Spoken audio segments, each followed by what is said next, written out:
Hello hi అండి అందరికీ. ఎలా ఉన్నారు, ఏం చేస్తున్నారు? చూడండి, ఇవి మేము చిలక ముక్కు అంటామండి. ఇక్కడికి వచ్చేసి గోరింక పూలు అంటారు.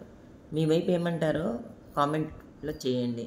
చూడండి, ఒకే ఒక్క మొక్క పెట్టామండి నేలలో. ఆ సీడ్స్ తీయలేదనమాట. తీయకపోవటాన్ని చూడండి ఎన్ని మొక్కలు వచ్చినాయో. దాదాపుగా ఒక 100 మొక్కల దాకా వచ్చేసినాయండి. ఎంత హ్యాపీగా అనిపిస్తుంది తెలుసా, ఇంత ఫాస్ట్ గ్రోతింగ్. అంటే మనకి టెర్రస్లో పెట్టుకునే దానికి, కింద మట్టిలో మొక్కలు పెట్టిన దానికి వేరియేషన్స్ చెప్తున్నానండి.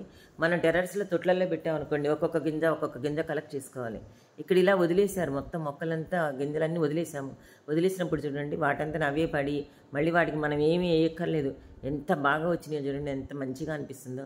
చాలా హ్యాపీగా అనిపిస్తుంది. అక్కడ ఒక తులసి చెట్టు ఉంది, మళ్ళీ ఒక సన్నజాజి చెట్టు, ఇంకా ఒక ఉసిరి చెట్టు, ఇలా రకరకాల మొక్కలన్నీ ఉన్నాయన్నమాట. జస్ట్ ఒక మొక్క తీసుకొచ్చి పెట్టారు. ఆ పెట్టినప్పుడు ఆ గింజలన్నీ సీడ్స్ కలెక్ట్ చేయకుండా వదిలేసినప్పుడు ఇన్ని మొక్కలు వచ్చినాయి అనమాట. ఇది కింద మా బార్డర్ అండి, పోర్టికో కింద పక్కన ఒక ప్లేస్ ఉంటుంది. ఆ ప్లేస్ దగ్గర అనమాట. ఊరికనే యాక్సిడెంట్గా కిందకి వెళ్ళాను. జస్ట్ వాటర్ ఏదో ఓవర్ఫ్లో అవుతున్నట్టు అనిపిస్తే మన చిన్న చిన్న మొక్కలు అనిపించినాయి. ఒక 10 days తర్వాత వెళ్ళేటప్పటికి మొత్తం ఫ్లవరింగ్ అంతా చూడండి ఎంత బాగున్నాయి కదా. ఇప్పుడు ఇవి కలెక్ట్ చేస్తే మనకి ఎన్ని గింజలు వస్తాయండి. అట్లాగే మనం తొట్లల్లో పెట్టుకుంటే కనుక ఏ గింజకు ఆ గింజ కలెక్ట్ చేసుకుంటూ పోవాలి. సాధ్యమైనంత వరకు అందరూ కూడా, నాకు తెలిసినంత వరకు మొక్కలు ఎక్కువ, గోంగూర మొక్క ఇలాంటివి సీడ్స్ ఉన్న మొక్కలన్నీ మనం నేల మీద వేసుకుంటే చాలా మంచిగా మొక్కలు వస్తాయి, తొందరగా గ్రో అవుతాయి. మనం వాటిని చూసి బాగా ఎంజాయ్ చేయొచ్చు అనమాట. లైక్ చేయండి, షేర్ చేయండి.